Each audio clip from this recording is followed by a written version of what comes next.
Sir అసలు ఏపీలో politics ఎలా ఉన్నాయి? ఒకవేళ పాదయాత్ర చేస్తే మారే అవకాశాలు ఏమన్నా ఉన్నాయి? పాదయాత్ర చేస్తే గవర్నమెంట్ మారిపోద్దా? అదే చాలా అంటే పాదయాత్ర చేసిన వాళ్ళందరూ సీఎం అయ్యారని చెప్పి ఇంకా 4 years ఉంది కదా, అప్పుడే ఎందుకు ఇంత హడావుడి? 4 years ఆగాలి కదా, లాస్ట్ ఇంకా 6 months ముందైనా చేస్తే ఏమన్నా ఉంటుంది. ఇప్పుడు ఏం జరిగిపోయింది? ముందే చేస్తాను అప్పుడు చేయనే ఉండి అప్పుడు చూద్దాం. ఇంకా అంటే 3.5 years ఉంది ఇప్పటి నుంచి. So too early. ఇప్పుడు అంత హడావుడి చేసినా ఏమీ లేదు. గవర్నమెంట్ అంటే జైలుకి వెళ్తే సీఎం అవుతారు, పాదయాత్ర చేస్తే సీఎం సింపతి వస్తుంది, జైలుకి వెళ్తే సింపతి వస్తుంది, సింపతి వస్తే సీఎం అవుతారు. అంతేనా? జనాలు ఓట్ల వల్ల ఏం కాదా? ఈక్వల్ క్వాలిఫికేషన్ అక్కడ 40% ఇటు ఉంటారు, 40% అటు ఉంటారు. సింపుల్ క్యాలిక్యులేషన్ ఏ విధంగా చూసినా సరే. అంటే క్యాష్ బేస్డ్ కానీ ఇంకో విధంగా. సో మిగతా ఉన్న 10% ఎటు వెళ్తారు అన్న దాన్ని బట్టి ఉంటుంది. సో ఆ 10% కొంచెం సింపతి చూపిస్తే మళ్ళీ జగనే వస్తారు. కుటుంబ ప్రభుత్వం ఎలా ఉంది? పవన్ కళ్యాణ్ గారు ఎట్లా చేస్తున్నారు? పాజిటివ్గానే ఉందండి. అంత నెగిటివ్ టాక్స్ అయితే ఏం లేవు సోఫార్. అంతా వీళ్ళు పాదయాత్ర చేసేసి భయపెట్టేయాల్సినంత ఇదైతే ఏం లేదు. ఇష్యూస్ అయితే ఉన్నాయి కొన్ని, బట్ అవి నెమ్మదిగా సార్ట్అవుట్ చేసుకుంటే బాగానే పాజిటివ్గానే ఉంది. ప్రస్తుతానికి ఇల్లంతా హడావుడి చేసేసి అంత ప్రాబ్లమ్స్ అయితే ఏం లేవు అనిపిస్తుంది నాకు. ఇప్పుడు అంటే రియల్ ఎస్టేట్ పరంగా ఏపీలో కొంటే బెటరా, తెలంగాణలో కొంటే బెటరా? అమరావతి ఫుల్ బూమింగ్ కదండి, వెళ్ళి కొనుక్కోవచ్చు అని చెప్తున్నారు అందరూ. మీ ఒపీనియన్? నా ఒపీనియన్ అయితే మళ్ళీ గవర్నమెంట్ ఇంకా 3-4 years ఉంది కాబట్టి, వర్క్ అన్నీ స్టార్ట్ అవుతున్నాయి కాబట్టి డెఫినెట్గా మంచి ఇన్వెస్ట్మెంట్స్ అయితే డెఫినెట్గా చేయొచ్చు అమరావతిలో. Thank you. సార్ ఏపీలో పాలిటిక్స్ ఎలా ఉన్నాయి సార్? చాలా బాగున్నాయి. పవన్ కళ్యాణ్, చంద్రబాబు నాయుడు పరిపాలన చాలా సూపర్గా ఉంది. అంటే గత ప్రభుత్వానికి ఈ ప్రభుత్వం తేడా ఏమన్నా ఉందా, లేకపోతే? అమరావతి డిక్లేర్ చేశారు కదా, రాజధాని డిక్లేర్ చేశారు కాబట్టి ఇప్పుడు పరిపాలన బాగుంటుంది. కన్ఫ్యూజన్ లేకుండా, ఎవరికి కన్ఫ్యూజన్ లేకుండా. రోడ్లు అన్నీ బాగున్నాయి. పరిపాలన నెంబర్ 1 ఉంది. పవన్ కళ్యాణ్ ఇండియాలోనే నెంబర్ 1 ప్లేస్లో ఉన్నాడు ఇప్పుడు రాజకీయవేత్తగా. ఓకే, అంటే ఇద్దరికి తేడా ఏంటంటే పవన్ కళ్యాణ్ గారికి చంద్రబాబు గారికి తేడా అంటే ఏం చెప్తారు? చంద్రబాబు నాయుడు గారు ఒక విజన్ ఉన్న మంచి, ఎక్స్పీరియన్స్ ఉన్న మంచి, ఆయన ఎంతైనా సీనియర్ పొలిటీషియన్ కదా. ఓకే, ఇప్పుడు అలాగే పవన్ కళ్యాణ్ గారికి జగన్ గారికి తేడా అంటే ఏం చెప్తారు? జగన్ కంటే పవన్ కళ్యాణ్ చాలా బెస్ట్. అన్ని విధాలుగా అన్ని రకాలుగా పవన్ కళ్యాణ్ చాలా సూపర్. అసలు పవన్ కళ్యాణ్ గారు కన్నా తక్కువ సీట్లు వస్తాయని ఎక్స్పెక్ట్ చేశారా జగన్ గారికి? ఈసారి ఎక్స్పెక్ట్ చేశారు. మీరు చేశారు? ఓకే, అంటే ఎందువల్ల ఓడిపోయారు అంటారు? పవన్ కళ్యాణ్ భూమి నడుస్తుంది, ఇప్పుడు గాలి నడుస్తుంది. ఆయన ఎందుకు ఓడిపోయారు అంటారు? అదే పవన్ కళ్యాణ్ గెలిచడం వల్లనే ఓడిపోయాడు. అంతేనా? వాళ్ళు ఓడిపోవడానికి ఏం కారణం లేదు? కారణం ఏమంటే ఒక విసుకొచ్చింది జగన్ పాలన మీద జనాలకు. అంటే ఏంటి సార్ ఇది ఎలా? పవన్ కళ్యాణ్ ఒకసారి ఛాన్స్ ఇద్దామని చూశారు, ఇవి ఇచ్చారు. నెక్స్ట్ సీఎం కూడా ఆయననే అవుతారు. ఇప్పుడు అమరావతి గురించి ఏం చెప్తారు? అమరావతికి పెట్టుబడులు వస్తున్నాయి బాగానే. రాజధాని నెక్స్ట్ 5 yearsలో రాజధాని కడతారు అని డెవలప్ అవుతుంది సిటీ. ఇప్పుడు పాదయాత్ర చేస్తా అంటున్నారు జగన్ గారు వచ్చే ఎలక్షన్ ముందు. ఇంకా గెలవాడు, జగన్ గెలవాడు. ఇంకా పవన్ కళ్యాణ్ అయినా గెలుస్తారు, లేకపోతే చంద్రబాబు అయినా గెలుస్తారు, సీఎం అవుతారు ఇద్దరు. హైదరాబాద్ లాగా మనం ఏపీని చూడొచ్చా? ఇంకా అట్లా చూడాలంటే ఇంకా 20 years పడుతుంది.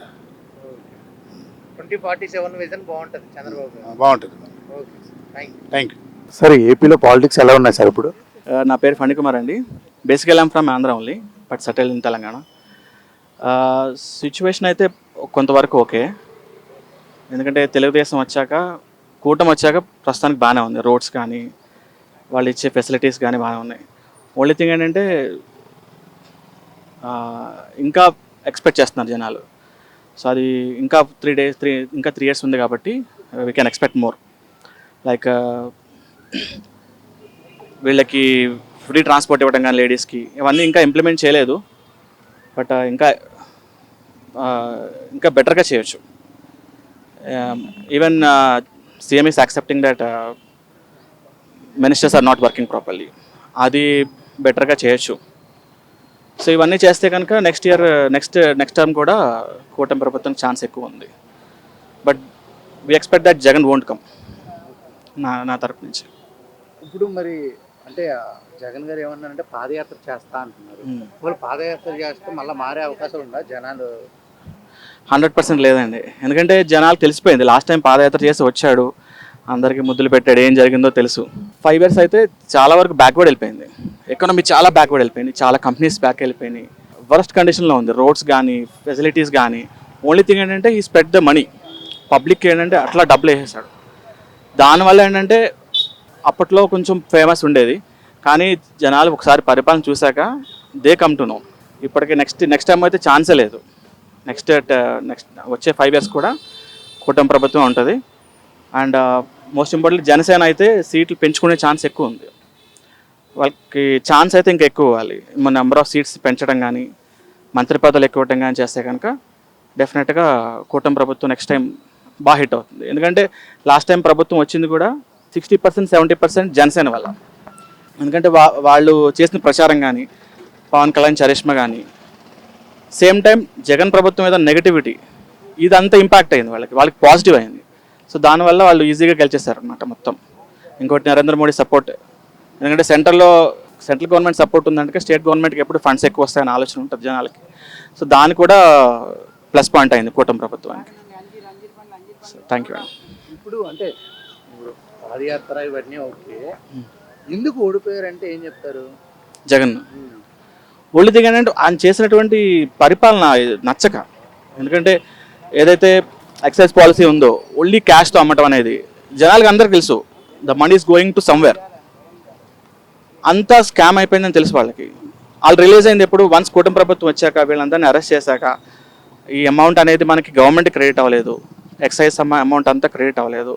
ఇవన్నీ ఏంటంటే ఐడెంటిఫై అయిపోయింది జనాలకి. సో అందువల్ల చాలా దెబ్బడిపోయింది జగన్. కానీ 11 రావడం అంటే చాలా అగ్రెసివ్ ఆలోచించాల్సిన విషయం జగన్. ఇప్పుడు వాళ్ళు ఏమన్నారంటే రెడ్ బుక్ పాలన నడుస్తుంది ఏపీలో అంటారు, అదే నిజమే? కొంతవరకు అయ్యుండొచ్చండి. ఎందుకంటే టార్గెట్ అయితే ఉంది, కానీ ఇంకా చేయాల్సింది చాలా ఉంది రెడ్ బుక్ ప్రకారం. ఎందుకంటే ఇప్పటికి నిన్న మన పేరు నాని కానీ వీళ్ళందరూ పేర్లు చెప్పకూడదు, బట్ స్టిల్ ఏంటంటే వాళ్ళు వెరీ బ్యాడ్ కమెంట్స్ అనమాట. కూటమి ప్రభుత్వం చాలా బ్యాడ్గా కమెంట్ చేస్తున్నారు వాళ్ళు. సో తొందరగా ఏదో చేసి జగన్ని జైల్లో పెడితే ప్రశాంతంగా ఉంటుంది జనాలకి. ఇప్పుడు మొన్న ఏదైతే కారు కింద ఒక అతన్ని ఇన్సిడెంట్, మామిడికాయలు ఎక్కిచ్చేశారు, అవి చూసుకున్నట్టయితే వాటి వల్ల ఏమైనా జగన్కి ఎఫెక్ట్ పడే అవకాశం ఉందా? జనాలకి ఈజీగా అర్థమైపోయిందండి. ఇదన్నీ ప్రీ ప్లాన్డ్ అనమాట. ఏది ప్లాన్ చేసినా కూడా జగన్ బయటకు వచ్చినప్పుడు ప్రీ ప్లాన్డ్గానే చేస్తున్నాడు.